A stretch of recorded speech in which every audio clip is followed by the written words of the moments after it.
We now continue with the next part of the chapter, refraction through lenses, which is nothing but the formation of the image of the lens.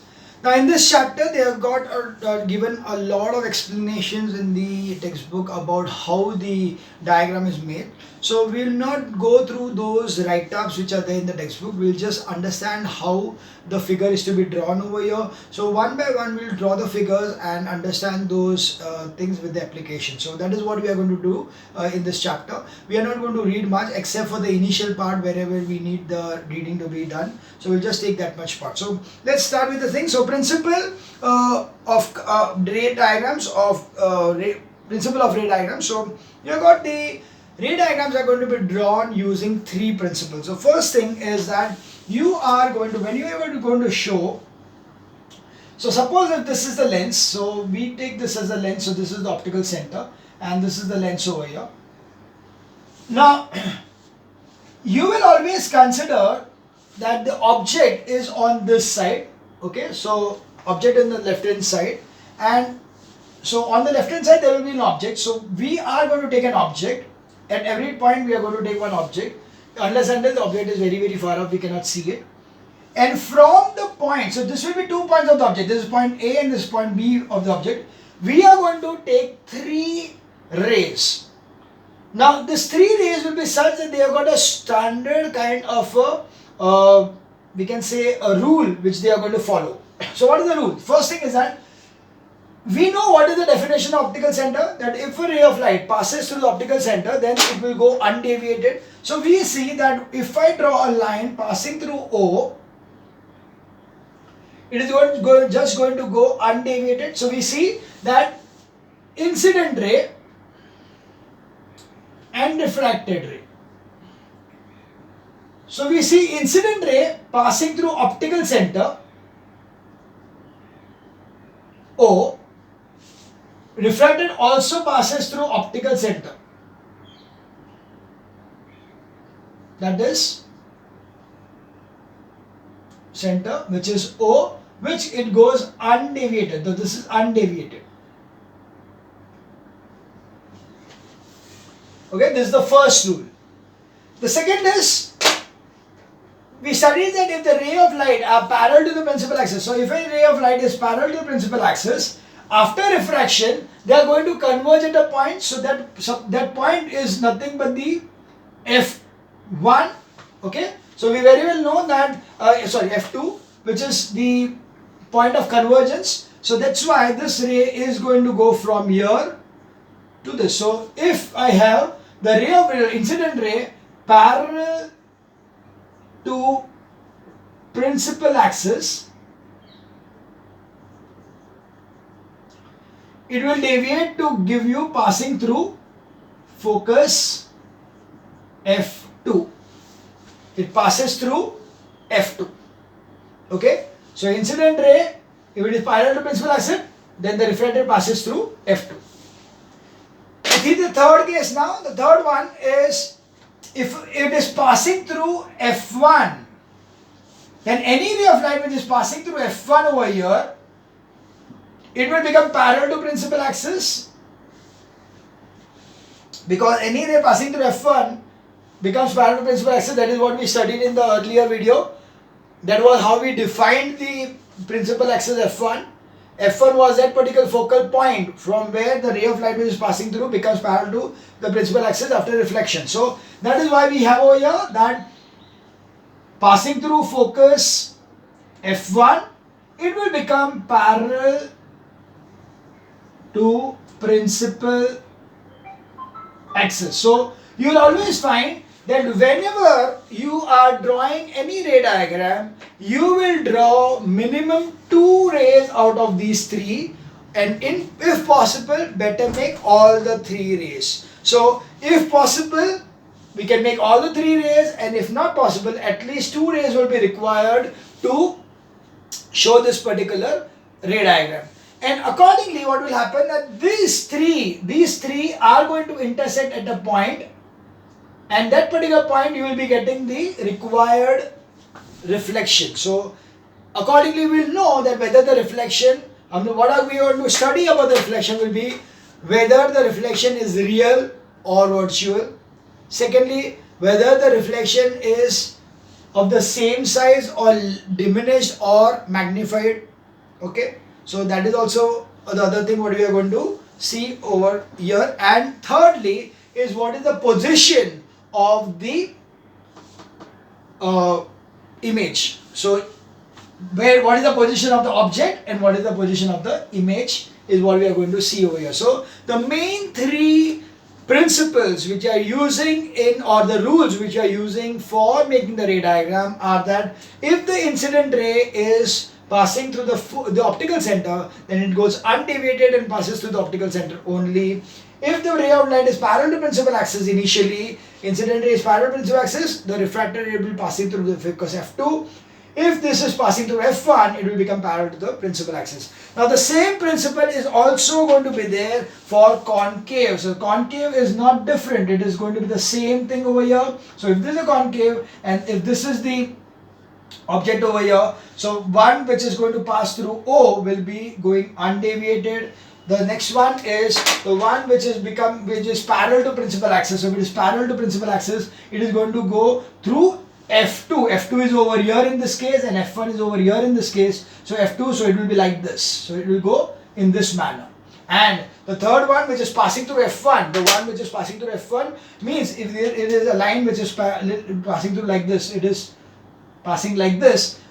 When it reaches here, it is, so this was a ray of light which was passing like this, it became parallel to principal axis like this. Okay, so this is how, and here also what we'll do is that we are going to take this thing backwards. So meet at a point, so this will be the required reflection. So the rules for the reflection or the rules for making the ray diagram are going to remain the same. They are not going to change for convex or concave. They are going to remain the same whether concave or convex. So let's read certain part of it which is important. The position, size and nature of the image of an object formed by a lens can be determined by drawing the ray diagram. For this, we need to consider at least two rays starting from the point on the object. The rays chosen are those for which the path after reflection from the lens is known to us. Generally, we use the following three principal rays for the construction of the ray diagram. First one, a ray of light incident at the optical center O of the lens passes undeviated through the lens as shown, and respectively in convex and concave. So you can see that this green line is the one, and the red line over here is the one which is going to be the line which is passing through the optical center going undeviated. Second, a ray of light parallel to the principal axis of the lens after reflection passes through the focal length F2. So one which is parallel to the principal axis over here, the blue line here and the green line over here, will pass through F2 over here and F2 over here after refraction, as shown. And thirdly, a ray of light passing through focus F1 or directed towards a point F1 is in the case of concave, or emerges parallel to the principal axis after reflection as shown in the figure. So the last one is the one which is passing through F1, becomes parallel to the principal axis. Here it is passing through F1, that is this dotted line which is becoming parallel to the principal axis. Okay, so this was about the three things what you are going to use for drawing the ray diagrams. From a point on the object, although an infinite number of rays travel in all possible directions, but we choose only two convenient rays out of the above mentioned three rays from that point on the object. The point where the rays meet or appear to meet after reflection from the lens is the image of that point of the object. The image is obtained in a similar manner for each point on the object, and all these images point together form the image of the object. So we are going to show the image of the point A. So automatically give me the point A dash here and B ka point B over here. Similarly over here, this is the point A and this is the point B. This will be point A dash and this will be point B dash. Okay, this is what you are seeing over here. Now there are two kinds of images which is going to be formed. The one formed over here is a virtual image. One formed over here is the real image. So let's see what are those. Real image, if the rays from the point of object after refraction through the lens actually meet, okay, you can see that they are actually meeting at this point. So since they are actually meeting at this point, that's why the image formed is a real image. So if actually meet at a point, the image is real. If a screen is placed at this point, the image is obtained on it, and that is a real image can be obtained on a screen. It is inverted with respect to the object. So always the image of this will be like this. Okay, object is like this, image will be like this, because real image will always be inverted in nature. Virtual image. If the ray from the point on object after reflection through the lens do not actually meet at a point, but they appear to diverge from a point, the image is virtual. So you can see over here, these points, they appear to diverge from this point. That's why this particular point is a virtual image. However, the eye kept between the diverging rays is able to see this image because the eye lens being convex converges the diverging rays to form the image at the retina. The virtual image is erect with respect to the object. So virtual image is always erect. So you can see it's erect with respect to the object. So accordingly, we have this particular differentiation between the real and virtual image. A real image is formed due to the actual intersection of the rays refracted by the lens. Virtual image is formed by the rays refracted by the lens appear to meet. They appear to meet if they are produced backwards. Real image can be obtained on a screen. Virtual image cannot be obtained on a screen.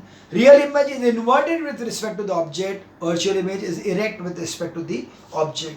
Example of a real image is image formed by a convex lens, whereas the image formed by a concave lens is virtual. So that was about the differentiation between real and virtual image. Now we move on to how to draw the ray diagrams, and for this what we are going to do is we are going to start with an object which is very far off, that is at infinity.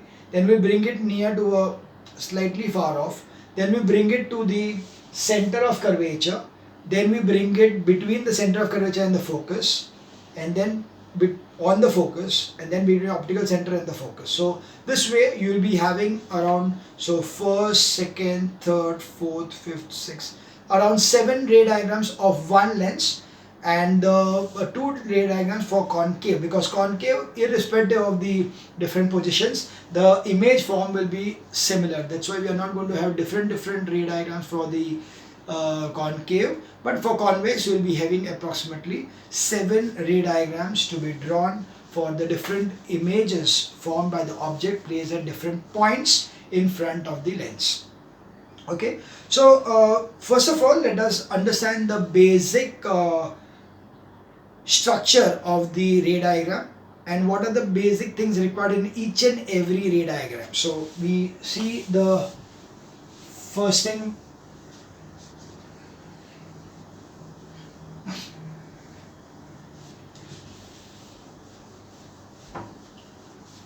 Okay, so now we will be having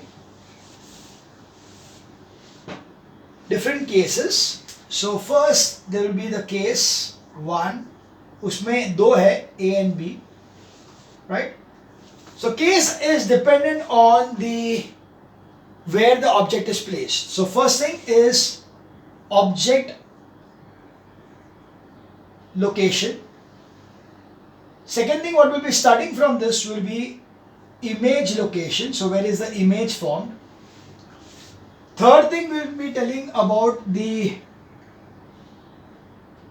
size of the image and the nature of the image, and we also find out the, okay, I think I will do one thing. ठीक है, लिख देते हैं. Nature, and finally is the use.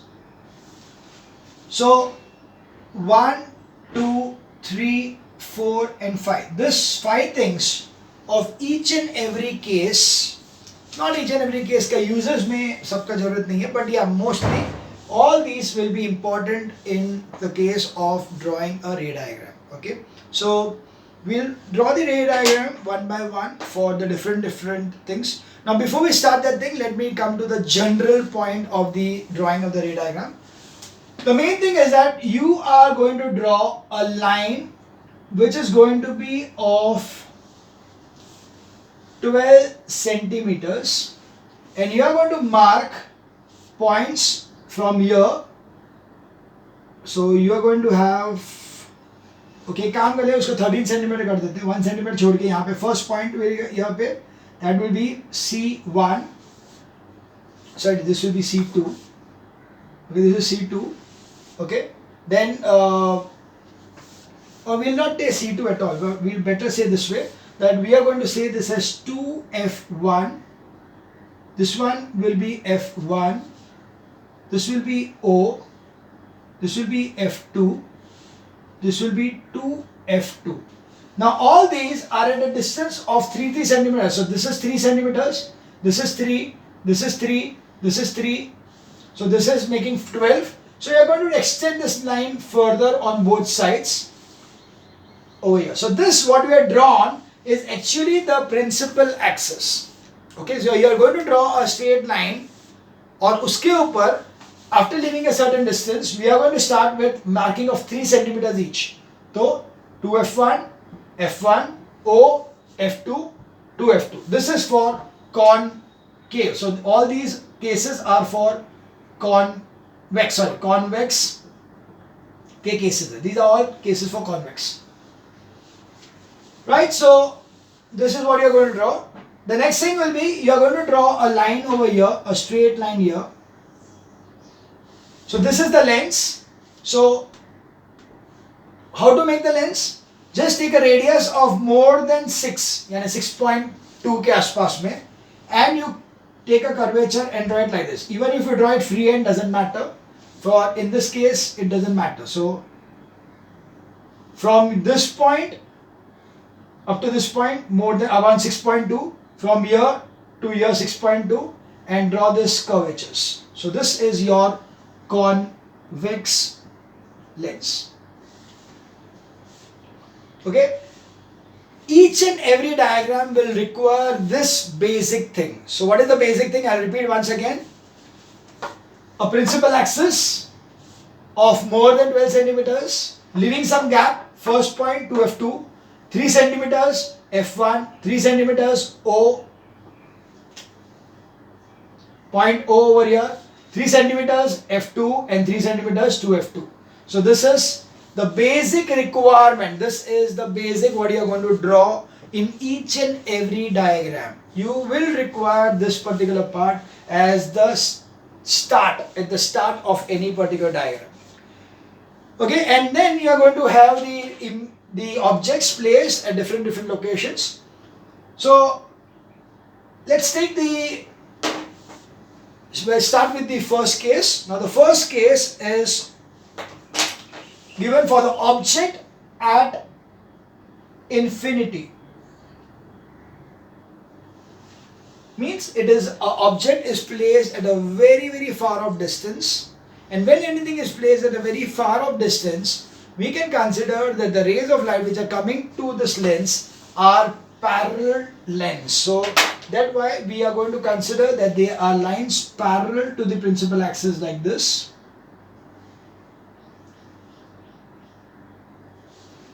Okay, these are lines which are parallel to principal axis. We very well know that if the lines are parallel to principal axis, where will they go through? They will go through F2. So these lines are going to pass through F2 in this manner. Very important thing are to show the arrows after refraction. So this is the incident ray, this is the refracted ray, incident ray, refracted ray. Okay, so the image is going to be formed on the point F2. Do you see any thickness of the image? No, you can't see any thickness of the image. Why? Because the image over here. So where is the image formed? The image is formed at F2. What is the size of the image? It is highly diminished. We can say it to be point size. Okay, highly diminished, point sized. What is the nature? The nature is intersection is actually there. Because the actual intersection we call it as real, and we know that all real will be inverted. So real and inverted will be the image formation over here. And the use of this thing, it is used as a burning glass. So the use is as a burning glass. Okay, we'll do one thing. We'll just make this thing this way, that the size and this is written on this side. So size, nature and use, we'll put it on this side so that we are not disturbing the figure over here. So we'll just erase this part.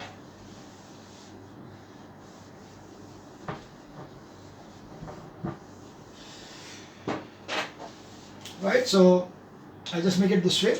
Size is point size,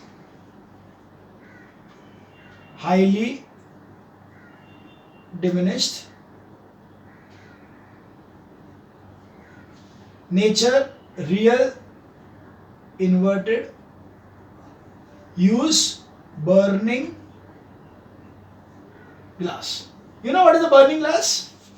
Have you played any time with the lens? Lens के साथ अगर तुम लोग खेलोगे तो if you take the sun का rays अगर हम लोग लेंगे और we point it, if we take the lens in front of the finger, even यहाँ पे भी लेंगे तो the sun का rays you can make it into a point size, and you will find that after some time it will be giving you a burning sensation over here. It will जलेगा तुम लोग को.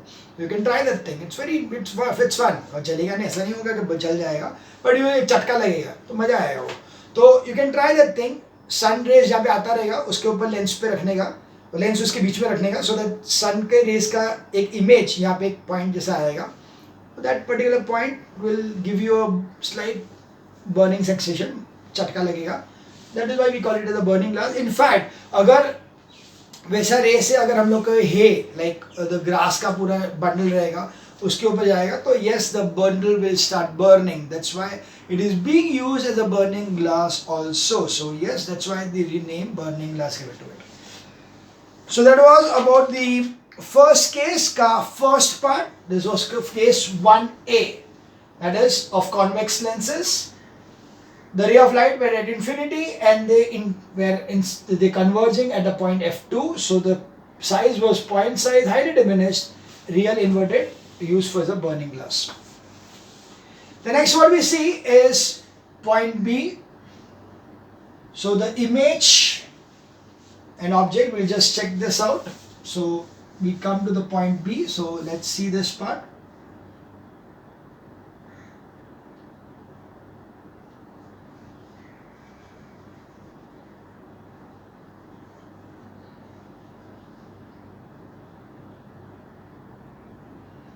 Okay, so this is back to our figure 1. Right. What we have is the object is at a far off distance. So it is at a far off distance.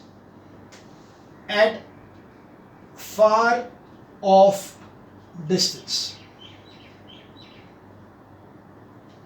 That means it is much more beyond F2. यानी कहीं यहाँ पे है कहीं.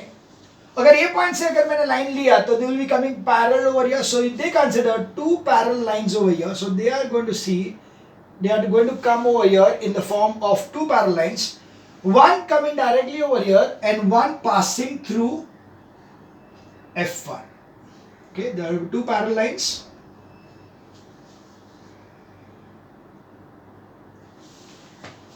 Okay, one passing through F1, another parallel like this. You will find the one passing through F1 becomes parallel to principal axis, and this one over here after refraction is going to meet over here somewhere. Now you will find that it will be on the focal plane. Okay, it will be on the focal plane. That's why the image which will be formed will be like this. Okay, the image will be, the object was very big, This is a very diminished image which is formed over here. So this one is A dash. This point over here is B dash. So we have over here the image at f2. Size again highly diminished.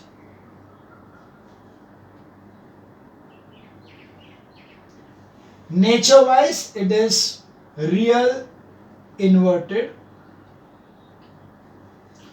And the use, you don't require this use in this case. They are not given the use on this case. So that is about this one. Of course, or you can consider as a burning glass also. So burning glass can be given as this point. So this was the case 1b. So case 1b was the object at a far off distance. So because of a far off distance, इसीलिए यहाँ से अगर हम लोग लेते हैं तो it comes as a parallel lines.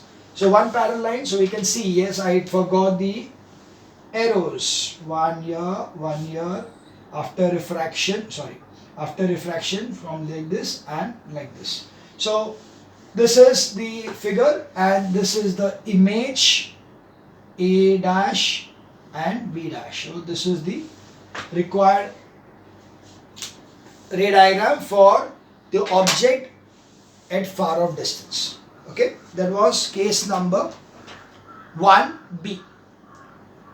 We now move on to the next one, that is case number 2. So now we have case number 2. Okay, so let's erase the earlier part.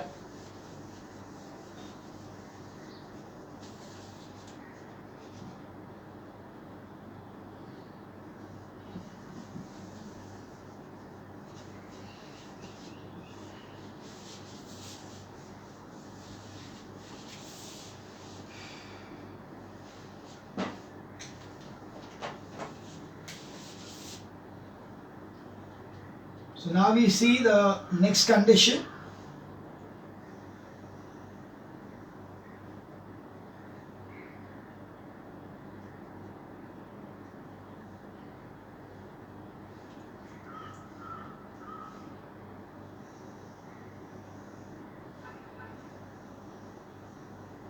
Okay. So I'm ready with the figure now. Okay, what's the next condition? The object is beyond 2f1. So it is beyond 2f1. So now we'll actually draw the ray diagrams properly because abhi we are going to show everything. So first thing is beyond 2f1. So this is the image. Now for drawing this object over here, ideally I would suggest you to take two ruled lines. So you always draw this line on one of the ruled line of your notebook and take two ruled lines equal to the length or height of the object. Okay, take the height of the object as two ruled lines, more than sufficient to show the figure. So as I told you, this is 3 centimeters, this is 3 centimeters, this is 3 centimeters, this is 3 centimeters. Accordingly, you are going to draw the lengths like this and with 6.2, 6.2 each. This object will be of two ruled lines, so that if at all you are drawing the parallel lines, you know that it is drawn parallel, because when it is on the ruled line, you will be drawing it on the ruled itself. Okay. So now as I told you, we need 3 rays. So we are going to have 3 rays to be seen.